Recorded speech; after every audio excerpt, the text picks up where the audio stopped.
మొన్న అసెంబ్లీ ఎన్నికలకు ముందు social media stars, Insta reel stars ఉన్నారు కదా, వాళ్ళంతా గులాబీల జెండలే రామక, గుర్తుల గుర్తుంచుకో రామక అని దుబాయ్లా, అమెరికాల, లండన్లా ఏడబడితే ఆడ సోషల్ మీడియాలో నానా రచ్చ చేసిరు కదా. సో ఈసారి ఆ ప్రభావం కొంత తగ్గినప్పటికీ మన సావిత్రక్క ఇంకొక అటెంప్ట్ అయితే చేసింది. ఏం చేసింది ఒకసారి మీకు చూపెడతా. బెస్ట్ సీఎం ని మిస్ అయిపోతున్నా, బెస్ట్ ఐటీ మినిస్టర్ ని మిస్ అయిపోతున్నా, హరీష్ అన్నని మిస్ అయితున్నా, బీఆర్ఎస్ లీడర్లను మిస్ అయితున్నా, ఇలా రకరకాలుగా మాట్లాడారు. నేను ఇప్పుడు మళ్ళొకసారి ఎందుకు గుర్తు చేస్తున్నానో తెలుసా? ఒకసారి చేస్తే తప్పు, రెండోసారి చేస్తే ముప్పు. ఇవాళ ఆ ముప్పే మన తెలంగాణ రాష్ట్రానికి ఉంది. అట్లెట్లా ముప్పు ఉంది అని మీరు నన్ను అడగొచ్చు. మస్తు మంది అంటారు కూడా అసెంబ్లీ ఎలక్షన్లలో రీజనల్ పార్టీ ఉండాలి కానీ ఎంపీ ఎలక్షన్లకు మాత్రం మేము అటే చూస్తాము అని చెప్పి. అక్కడ ఉన్న పార్టీలు ఇక్కడ పాలిస్తే ఏమైతుందో చూస్తున్నారు కదా. ఆ పార్టీల వల్లనే ఇవాళ తెలంగాణ ఉనికి కోల్పోతుంది. ఆ పార్టీల వల్ల ఇక్కడ సావిత్రికి ఒకటి యాద పెట్టుకోవాలి, అక్కడి పార్టీలు ఇక్కడ పాలిస్తే ఎట్లయితుందో చూస్తురు కదా అని చెప్పేసి.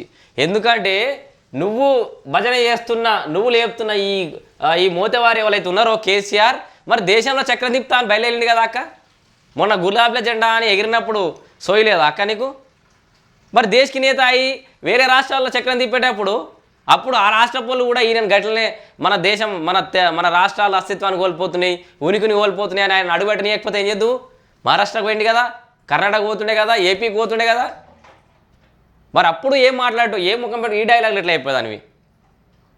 అస్తిత్వాన్ని కోల్పోతుందట, మిస్ అవుతున్నాడట, బెస్ట్ సీఎం అట, బెస్ట్ ఐటీ మినిస్టర్. హరీష్ రావును ఎవ్వరు మిస్ అవుతలేరు. ఎప్పుడు ఆగస్టు 15 తారీఖు వస్తుందా, ఎప్పుడు రేవంత్ రెడ్డి మా పీడ వదిలిస్తాడా, ఎప్పుడు ఆయన రుణమాఫీ చేస్తే ఈయన రాజీనామా చేస్తాడా అని ఎదురు చూస్తారు. ఇక కేటీఆర్ ఊసైతే లేదు, ఎందుకంటే ఈ డబ్బాలు, ఈ డాంబికాలు, సూట్లు వేసుకొని బిల్డప్లు ఇచ్చుడు అవన్నీ తక్కువైపోయినాయి అని చెప్పేసి ఇటు ఆయన గురించి అనుకుంటారు. ఇక కేసీఆర్ రోజులు అయితే ఇంక వదలలే, 4 రోజులు మధ్య గమ్మన కూర్చున్నాడేమో కానీ ఇప్పుడు మళ్ళీ కట్టెపట్టుకొని బయలుదేరిండి ఇక వాణి వినడానికి. ఇంకేమన్నది? తెలంగాణ తల్లి ఆత్మ ఘోషిస్తుంది, తెలంగాణ అభివృద్ధి ఆగిపోతుంది, తెలంగాణ గొంతుకను నొక్కేస్తున్నారు, అమరవీరుల త్యాగాలు అలసైపోయింది. నీ గొంతునకి మళ్ళీ అమరవీరుల సెంటిమెంట్ వాడుకునే ప్రయత్నం ఎట్లా చేస్తారు చూడు ఈ స్టార్స్ తోటి, పెయిడ్ స్టార్స్ తోటి. గొంతు నొక్కేస్తున్నాడు. గొంతు కాదు, నీ గొంతు నొక్కేసిలేవో, నీ గొంతుకు పైసలు వస్తలేవో, నీకు ప్రియారిటీ లేదా వాళ్ళు పెడుతున్నట్టు నువ్వు. ఈ కృష్ణాకి అరెస్ట్ చేసిన వీడియో రాష్ట్రం మీద పెత్తనం చేయాలని పక్క రాష్ట్రాలు ఎదురు చూస్తున్నాయి, మన నీళ్లను గుంజుకపోతున్నారు. మరి 10 ఏళ్లలో జరగని ఇప్పుడు ఎందుకు ఇట్లా తెలంగాణలో జరుగుతున్నారు తెలుసా? ఎందుకంటే ఈ ఏ పార్టీలు కూడా తెలంగాణ రాష్ట్ర ప్రయోజనాల కోసం, తెలంగాణ అభివృద్ధి కోసం పాటుపడే పార్టీలు కావు కాబట్టి. కరెక్ట్ చెప్పినావు. మస్తు నువ్వు ఒక్కసారి ఇక అమరవీరుల కుటుంబాల దగ్గరకు పోయి మాట్లాడితే చేస్తే వీడియో చేస్తే బాగుండదు. గా శంకరమ్మ ఇవాళ పోయి కాంగ్రెస్లో జాయిన్ అయింది, మీకు వార్త చెప్తా జరిసేపట్ల. గా శంకరమ్మ పరిస్థితి ఏందో కనుక్కుంటే బాగుండేది, గా యాదయ్య పరిస్థితి ఏందో కనుక్కుంటే బాగుండేది. వాళ్ళ దగ్గర పోయి రీల్స్ చేయి, గా భూ నిర్వాసితుల దగ్గర పోయి రీల్స్ చేయి. ఈ 10 ఏళ్ళల్లో మీ కేసీఆర్ ఏం పడగొట్టిండో తెలుస్తుంది. వానితో అవుతుందా వీనితో అవుతుందా నరుకుతుండే కదా, ఆయనతో ఏమైందో చూడు, ఆయన సొంత నియోజకవర్గానికి పోయి చూడు ఒక్కసారి. ఫ్యాషన్ అయిపోయింది అందరికీ ఈ రీల్స్ చేసుడు. సరే తప్పులేదు, నీ కళను ఇంకో దానికి మంచికి వాడాలి.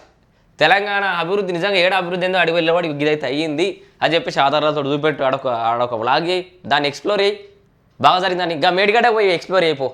చిన్న పర్రెలు అన్నాడు కదా మీ కేటీఆర్, నువ్వు మిస్ అవుతున్న కేటీఆర్ ఎంత పెద్ద పర్రెలు చూడిపో, దానివల్ల నీళ్ళకి ఎంత గోస అవుతుందో చూడిపో.